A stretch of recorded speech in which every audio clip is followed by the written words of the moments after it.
is the leaked iPhone 17 Pro design, and if this looks a little bit strange to you, you're not alone because these are some of the most controversial renders of all time for multiple reasons, like being a blatant Google Pixel design copy and the camera no longer being able to record spatial video, or so you think. Because I've been digging through a ton of leaks and putting the puzzle pieces together, and I'm finally convinced that yes, this design is real and it's absolutely genius because if I'm right, Apple's about to bring the most wanted camera feature of all time. So let's get started by looking at how these new camera redesign leaks began. Way back in May, the information reported that the new flagship iPhone would have the biggest redesign since the iPhone X, with a bunch of feature changes like the cameras relocated to the top center instead of the corner, which definitely matches the new renders that we've been seeing. But the weird part at the time was that they claimed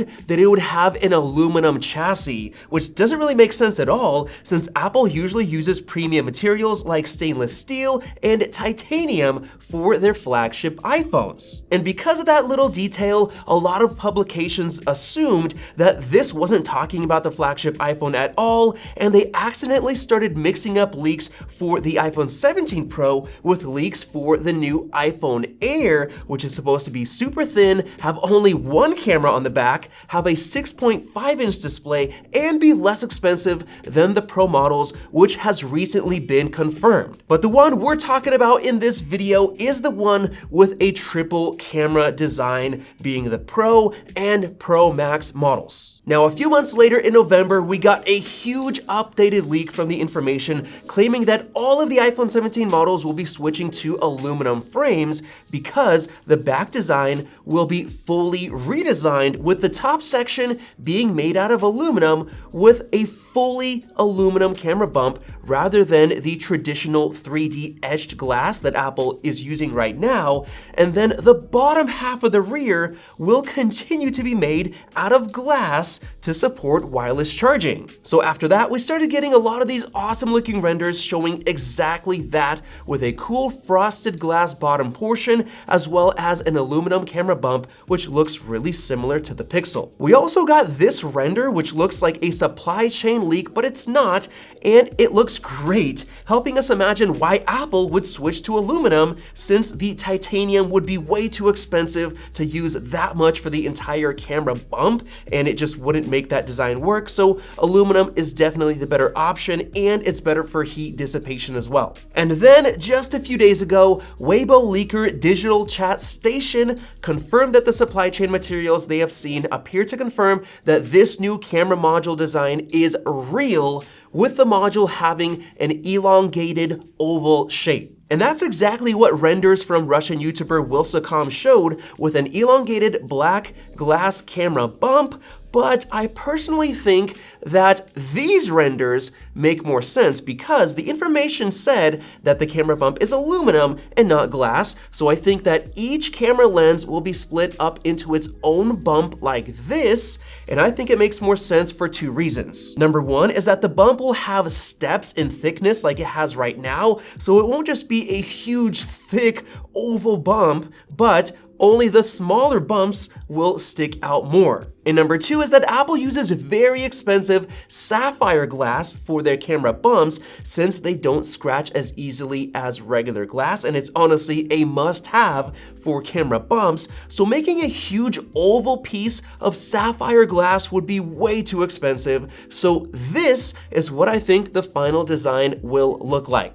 But there's only one problem with this new camera design, and it's actually a big problem.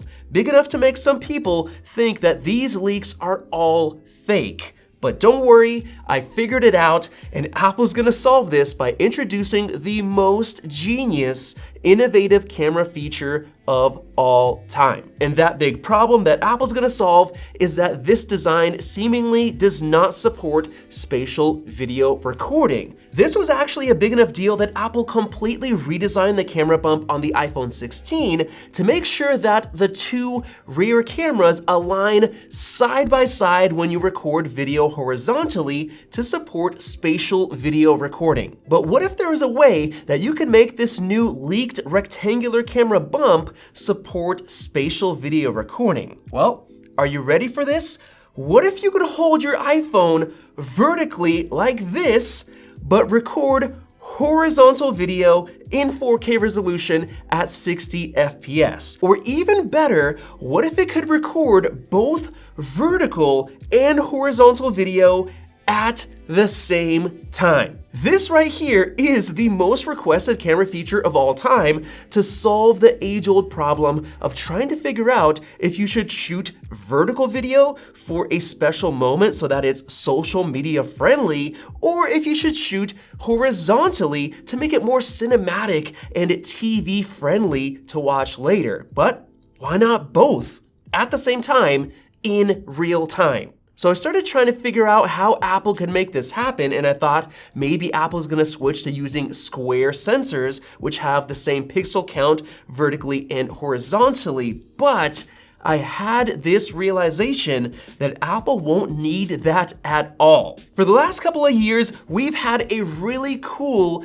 camera leak that actually pointed to Apple switching to triple 48 megapixel cameras on the back, starting with the iPhone 17 Pro. And whether this is a coincidence or not, but that triple 48 megapixel camera design is required to make this work with the new rectangular camera bump design. Why? Well, because 48 megapixel sensors have 8,000 by 6,000 pixels in terms of the pixel count, which is technically enough for 8K video recording. So I always wondered why Apple didn't support 8K video. Well, now it makes sense if they were planning to add dual video recording all along, which is perfect timing with a triple 48 megapixel camera bump. Because if you think about it, with those triple 48 megapixel cameras, if you hold your phone vertically, you still have enough pixels horizontally to fit 4K video into, since 4K video requires 3,840 pixels wide, which is less than the new 6,000 vertical pixels on all three of the 48 megapixel cameras. Because if you think about it, right now we have a 12 megapixel telephoto camera and its sensor has 4,000 by 3,000 pixels, so it's impossible to record horizontal 4K while holding it vertically, since 3,000 pixels is less than 3,840, so it wouldn't work. And since Apple wants everything to be seamless, they wouldn't want you to only be able to record this way with only the main and ultra wide